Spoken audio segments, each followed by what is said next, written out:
ఈ వీడియోలో మనం ఈ ఫార్మాట్ని ఎలా ప్రింట్ చేయాలి అనేది చూద్దాం. ఈ క్వశ్చన్ని ఎలా సాల్వ్ చేయాలనేది చూద్దాం. క్వశ్చన్ ఏంటంటే write a program to display stars in the below format.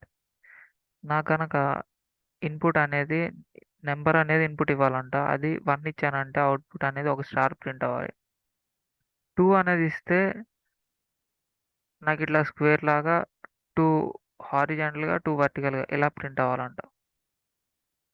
2 లైన్స్లో ప్రింట్ అయినాయి అండ్ 2 రోస్లో 2 కాలమ్స్లో ప్రింట్ అయిపోయినాయి. నాకు నెంబర్ కనుక 3 ఇస్తే ఇలా ప్రింట్ అవ్వాలంట. ఓకే, ఫస్ట్ థింగ్ దీని లాజిక్ ఆలోచించాలి మనం అయితే. ఇది ఎలా చేయాలంటే ఫస్ట్ లాజిక్ని కూడా నేను కామెంట్స్లో పెట్టేస్తున్నా. లాజిక్ ఫస్ట్ థింగ్ నేనేం చేయాలంటే n వాల్యూని రీడ్ చేసుకోవాలి. So first thing read n value.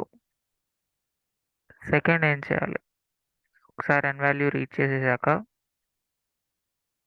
n value ఎంత ఉంటే అన్నిసార్లు నాకు అన్ని రోస్ జనరేట్ అవ్వాలి. అంటే అన్నిసార్లు నేను అన్ని రోస్‌లో ప్రింట్ చేయాలి కాబట్టి, అన్ని రోస్‌లో ప్రింట్ చేయడానికి నేనైతే ఒక లూప్ అనేది జనరేట్ చేయాలి. జనరేట్ లూప్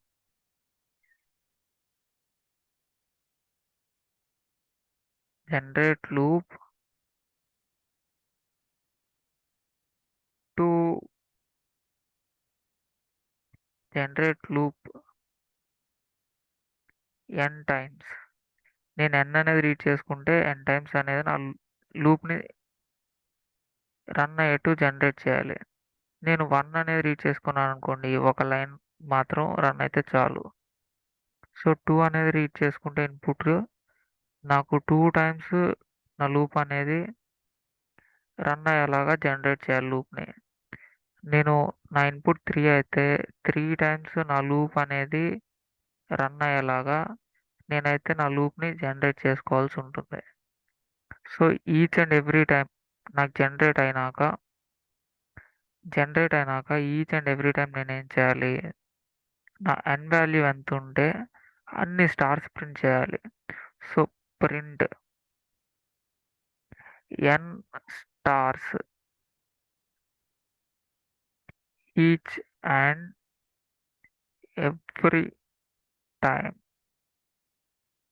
సో ఇది నా లాజిక్ అయితే. ఒకసారి లాజిక్ మళ్ళీ చెప్తున్నాను. నేనైతే ఫస్ట్ n వాల్యూ రీడ్ చేసుకోవాలి. దెన్ నేనైతే ఒక లూప్‌ని జనరేట్ చేయాలి. ఆ లూప్ ఎలా వర్క్ అవ్వాలంటే n టైమ్స్ వర్క్ అవ్వాలి నాకు. అలా n టైమ్స్ వర్క్ అవుతుంటే నాకు ఈచ్ టైమ్ ఏం చేయాలి, n స్టార్స్ ప్రింట్ చేయాలంట. అలా చేస్తే నాకైతే నేను అనుకున్న ఫార్మాట్ వచ్చేస్తుంది. సో దీనికైతే నేను ఫస్ట్ హింట్స్ ఇస్తా. మీరైతే ఒకసారి ట్రై చేయండి వీడియో పాజ్ చేసి. మీకు రీడ్ చేయడానికి, ఇన్పుట్‌ని రీడ్ చేసుకోవడానికి ఇన్పుట్ అనే ఫంక్షన్ పనికొస్తుంది. అండ్ ఇంట్ అనే ఫంక్షన్ కూడా పనికొస్తుంది. దేనికంటే ఇంటిజర్‌లో కన్వర్ట్ చేసుకోవడానికి. మీరైతే జనరేట్ చేసుకోవడానికి ఒక లూప్‌ని n టైమ్స్ రన్ అయ్యేలాగా ఒక లూప్‌ని జనరేట్ చేసుకోవడానికి ఫర్ లూప్ వాడుకునే పనైతే రేంజ్ అనే ఫంక్షన్ ఆర్ రేంజ్ అనే డేటా టైప్ పనికొస్తుంది. ఆర్ ఈ 2 కాదు, నేను ఓన్లీ 1 లూప్‌లో చేయాలనుకుంటే వైల్ లూప్ అనేది పనికొస్తుంది.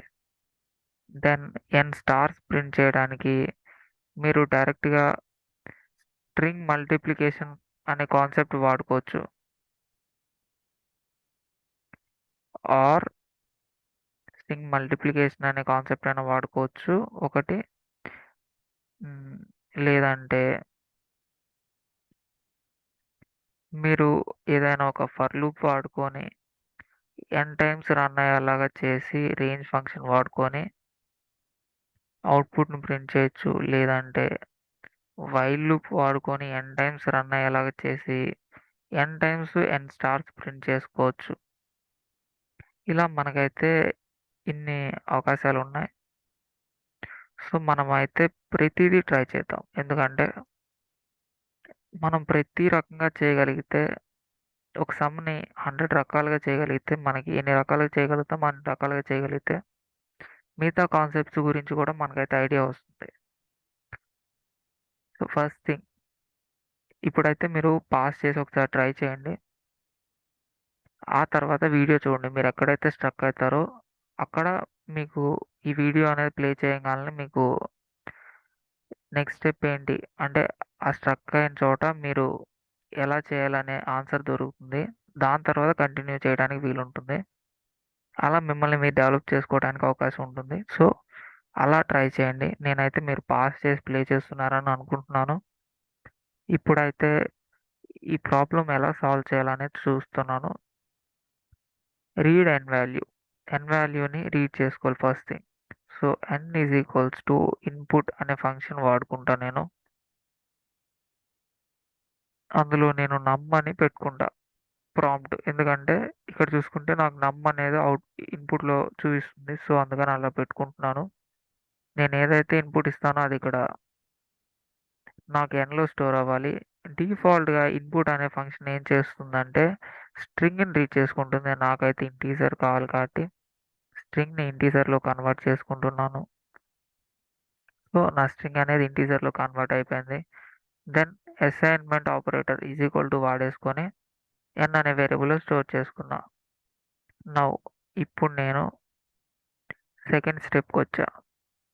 సెకండ్ స్టెప్‌లో ఏం చేద్దాం అనుకుంటున్నాను, generate loop n times.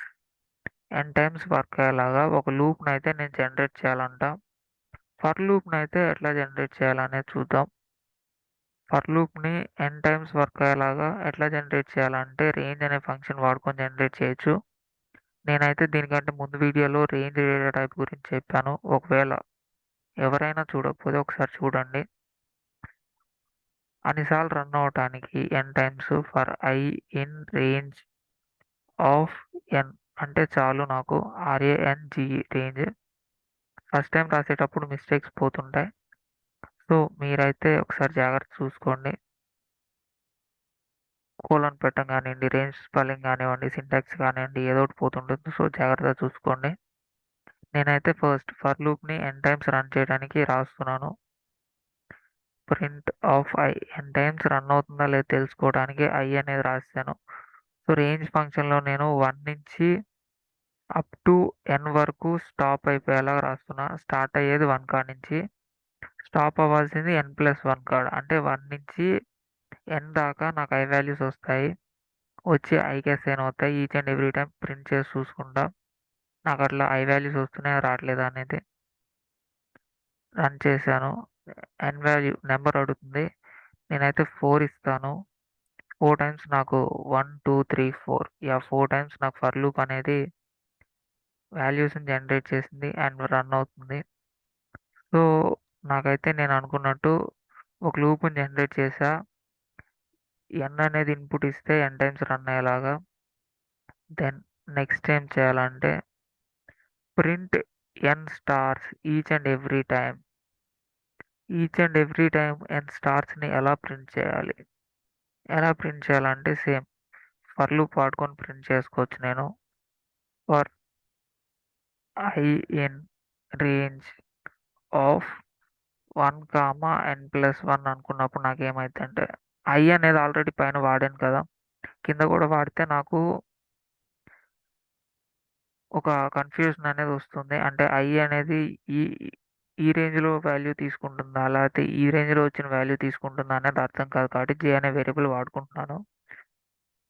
Each and every time నేనేం చేయాలి? ఒకటే లైన్‌లో ప్రింట్ చేయాలి కాబట్టి స్టార్ అనేది ప్రింట్ చేసుకున్నా. ఒక స్పేస్ ఇచ్చేస్తున్నా. స్పేస్ అనేది ఎండ్‌లో ఇద్దాం అనుకుంటున్నా. ఎండ్ అనేది డిఫాల్ట్‌గా /n ఉంటుంది. నేనైతే జస్ట్ స్పేస్ ఇస్తున్నా. ఇలా స్పేస్ ఇవ్వటం వల్ల నాకొచ్చే ప్రాఫిట్ ఏంటంటే ఫస్ట్ స్టార్ ప్రింట్ అవుతుంది. ఆ తర్వాత స్పేస్ వచ్చి మళ్ళా ఇంకో స్టార్ ప్రింట్ అవుతుంది. అలా ప్రింట్ అవుతూ పోతాయి. ఎప్పటి వరకంటే నాకు ఈ జే లూప్ ఎంతవరకు రన్ అవుతుందో అంతవరకు ప్రింట్ అవుతూ పోతాయి. అలా లైన్ ప్రింట్ అయిపోయిన తర్వాత ఒక లైన్ అయిపోయినాక నేనైతే నెక్స్ట్ లైన్‌కి రావాలి కాబట్టి ప్రింట్ అనే function వాడేసుకుంటా.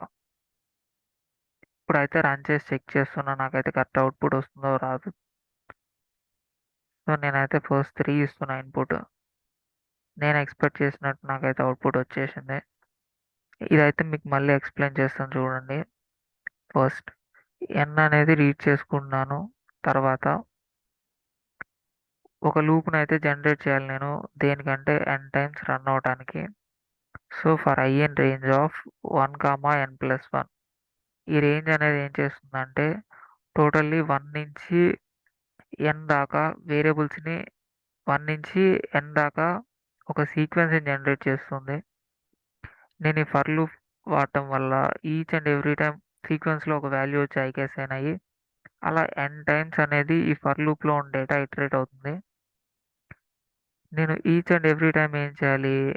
n n times stars print చేయాలి కాబట్టి అగైన్ ఇంకొక లూప్ క్రియేట్ చేస్తున్నాను. ఈ ఫర్ లూప్‌లో ఏంటంటే అగైన్ n టైమ్స్ జనరేట్ అయ్యేలాగా ఒక సీక్వెన్స్‌ని జనరేట్ చేసుకుంటున్నాను రేంజ్ ఫంక్షన్ వాడుకొని. అలా జనరేట్ చేయడం వల్ల నాకు ఫర్ లూప్ అనేది అగైన్ n టైమ్స్ రన్ అవుతుంది. నేనేం చేస్తున్నాను, నాకు ఒక లైన్‌లోనే ప్రింట్ అవ్వాలి కాబట్టి ఎండ్ ఈజ్ ఈక్వల్స్ టు ఒక స్మాల్ గ్యాప్ ఇస్తున్నాను. నాకప్పుడు ఏమవుతుందంటే ఫస్ట్ ఫస్ట్ ఒక స్టార్ ప్రింట్ అవుతుంది. తర్వాత నాకేమవుతుంది ఒక గ్యాప్ ప్రింట్ అవుతుంది మధ్యలో స్పేస్. దెన్ నెక్స్ట్ టైమ్ ఇంకో స్టార్ అండ్ గ్యాప్. అలా n వరకు 1 నుంచి n వరకు నాకు స్టార్స్ ప్రింట్ అయ్యి మధ్యలో గ్యాప్ అనేది ప్రింట్ అవుతుంది. అండ్ నా లైన్ ప్రింట్ చేయడం అయిపోయినాక నెక్స్ట్ టైమ్ నేనేం చేయాలి న్యూ లైన్‌కెళ్ళాలి.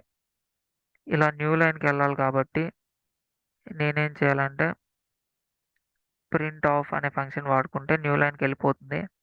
ఈ ప్రింట్ ఆఫ్ అనే ఫంక్షన్‌లో end is equals to /n అనేది డిఫాల్ట్‌గా ఉంటుందండి. ఇందాక అలా రాయకుండా చూయించాను రన్ చేసి. ఇప్పుడైతే రాసాను చూపిస్తున్నాను చూడండి. సేమ్ 3 అనేది ఇన్‌పుట్ ఇస్తున్నా. నాకు ఇందాక ఎలా ఉందో అలానే వచ్చింది అవుట్‌పుట్ కూడా. సో, డిఫాల్ట్‌గా ఇట్లా ఉంటుంది కాబట్టి అలానే వస్తుంది. ఇలా మనం ఈ ప్యాటర్న్ అయితే జనరేట్ చేయొచ్చు. ఇలా కాకుండా ఇది ఫర్ లూప్ తోటి ఇన్నర్ ఫర్ లూప్ తోటి జనరేట్ చేశాను. అయితే స్ట్రింగ్ మల్టిప్లికేషన్ తోటి ఎట్లా జనరేట్ చేయాలి? అంటే మనమైతే ఈ ఫర్ లూపు ఈ లైన్స్ అన్నీ రాయనవసరం లేదు. డైరెక్ట్‌గా ప్రింట్ ఆఫ్ నేనేం చేయాలి? స్టార్ ఒక గ్యాప్ ఎన్ని సార్లు ప్రింట్ చేయాలి? n టైమ్స్ ప్రింట్ చేయాలి. సో, అందుకని n తోటి మల్టిప్లై చేస్తే same string n times multiply వస్తుంది. నేనైతే ఒకసారి రన్ చేసి చెక్ చేస్తా. ఈసారి 5 అనేది ఇన్‌పుట్ ఇస్తా. చూసుకుంటే నాకు ఎగ్జాక్ట్‌గా ప్రింట్ అయిపోయింది. ఇలా మనం స్ట్రింగ్ మల్టిప్లికేషన్ ద్వారా కూడా చేయొచ్చు. మరి వైల్ లూప్ ద్వారా ఎలా చేయొచ్చు? ఎలా చేయొచ్చంటే ఫస్ట్ నేనైతే j అనే వాల్యూని ఇనిషియలైజ్ చేసుకుంటున్నా. నాకు వైల్ లూప్ అనేది నేను క్రియేట్ చేసుకుంటున్నా. సో, j అనేది ఇనిషియలైజ్ చేశాను అండ్ కండిషన్ రాస్తా. j is less than or equal to n. అంటే j అనేది n వచ్చే వరకు ఈ వైల్ లూప్ అనేది ఇటరేట్ అవ్వాలి. ఈచ్ అండ్ ఎవ్రీ టైమ్ నేను j వాల్యూని 1 స్టెప్ ఇంక్రిమెంట్ చేస్తున్నా. ఇలా చేయడం వల్ల నాకేమవుతుందంటే ఈ వైల్ లూపు ఎగ్జాక్ట్‌గా n టైమ్స్ రన్ అవుతుంది. ఫస్ట్ ఇనీషియల్‌గా 1 వస్తుంది. తర్వాత 2 అవుతుంది j వాల్యూ. 2 అనేది n కంటే తక్కువైతే అగైన్ రన్ అవుతుంది. 3 అవుతుంది. అలా నా j value 1 value, 1 value increment అయ్యి n టైమ్స్ రన్ అవుతుంది. కావాలంటే మనం ఒకసారి j వాల్యూని ప్రింట్ చేసి చూసుకుందాం. నేను n వాల్యూ 4 ఇస్తాను. సో, ఇక్కడైతే రన్ చేసుకుంటే నాకేమవుతుంది? ఫస్ట్ టైమ్ 4 ప్రింట్ అయినాయి. నా i వాల్యూ ఫస్ట్ టైము నాకు 4 ప్రింట్ అయిపోయినాయి. i వాల్యూ కూడా ప్రింట్ చేసి చూస్తాను. ఎందుకంటే ఏది దేనికనేది తెలియాలి కాబట్టి. i వాల్యూ వచ్చినప్పుడు అగైన్ 4 అనేది ఇన్‌పుట్ ఇస్తున్నాను. సో, i వాల్యూ 1 వచ్చినప్పుడు నాకు n అనేది ఎన్ని సార్లు రన్ అయింది? Inner while loop 4 times. ఎందుకనంటే 4 ఇచ్చాను కాబట్టి. 2 ఇచ్చినప్పుడు అంతే, 3 ఇచ్చినప్పుడు అంతే, 4 ఇచ్చినప్పుడు కూడా అంతే వర్క్ అయింది నాకైతే. సో, ఇప్పుడైతే ఎనాలిసిస్ ప్రకారం అంటే మనమే చెక్ చేసుకున్నాం ఇప్పుడు ప్రింట్ చేసే అవుట్‌పుట్. మనకు కావాల్సినట్టుగా అవుట్‌పుట్ ఇప్పుడైతే ప్రింట్ చేసుకుందాం. నాకేం కావాలంటే స్టార్ ప్రింట్ చేయాలి each and every time with end is equals to A space. Between stars కాబట్టి ఒక స్పేస్ని ప్రింట్ చేశాను. Each and every time new లైన్లోకి వెళ్ళిపోవాలి ఒక లైన్ అయిపోయినాక. సో అగైన్ ప్రింట్ అనేది రాశాను. ఇప్పుడైతే రన్ చేస్తున్నా. నెంబర్ అడుగుతుంది. నేనైతే 2 ఇద్దాం అనుకుంటున్నా. సో కరెక్ట్గా ప్రింట్ అయింది. ఈసారి ఇంకొక ఇన్పుట్ ఇచ్చి చెక్ చేద్దాం అనుకుంటున్నా. 6. సో ఎగ్జాక్ట్గా రన్ అయిపోయింది నాకు కావాల్సినట్టు. ఇలా మనం ఫర్ లూప్ వాడుకొని చేయొచ్చు, వైల్ లూప్ వాడుకొని చేయొచ్చు, అండ్ స్ట్రింగ్ మల్టిప్లికేషన్ వాడుకొని చేయడం చూపించాను కదా. మరి ఔటర్ ఫంక్షన్ ఫర్ లూప్లో ఉన్న ఔటర్ ఫంక్షన్ని వైల్ లూప్లో ఎలా రాయాలి అనేది కూడా చూపిస్తాను మీకు. ఐని నేను 0 తోటి ఐని ఫస్ట్ స్టార్ట్ అయ్యేది 1 నుంచి కాబట్టి i = 1 అని ఇనిషియలైజ్ చేస్తున్నా. ఇక్కడైతే వైల్ లూప్ రాసుకుంటున్నాను నేను. వైల్ నాకు i అనేది ఎప్పటి వరకు రన్ అవ్వాలంటే n వరకు రన్ అవ్వాలి. And each and every time నాకు i ఏమవ్వాలి, 1 వాల్యూ అప్డేట్ అవ్వాలి. So i = i + 1. ఇప్పుడు మీరు రన్ చేసుకుంటే ఎగ్జాక్ట్ ఇందాక ఎలా వచ్చిందో అలానే వస్తుంది. నేనైతే 8 ఇన్పుట్ ఇస్తున్నా. ఒకసారి అవుట్పుట్ చూసుకుందాం. 3, 4, 5, 6, 7, 8. సో నాకైతే 8 టైమ్స్ ప్రింట్ అయిపోయింది. ఎగ్జాక్ట్ నేను అనుకున్న ప్యాటర్న్. మనమైతే ఇలా ఫస్ట్ లాజిక్ రాసుకొని ఆ తర్వాత మన ప్రోగ్రామ్ని ఎన్ని రకాలుగా వీలైతే అన్ని రకాలుగా రాసుకొని చూసుకోవచ్చు. This is about this pattern printing. మీకైతే ఏమన్నా డౌట్ ఉంటే ఒకసారి కామెంట్ చేయండి. ఈ వీడియో అయితే మీకు అర్థమైంది అనుకుంటున్నాను. Thanks for watching. Please like, share and subscribe. Don't forget to hit the bell icon, because if you hit the bell icon, then you get the latest updates. Thanks for watching again. మీకు ఏమైనా doubts వస్తే comment చేయండి. I try to rectify your doubts by feedbacking your comment or else replying, or if needed I'll make another video on your doubt. Okay, thanks for watching again.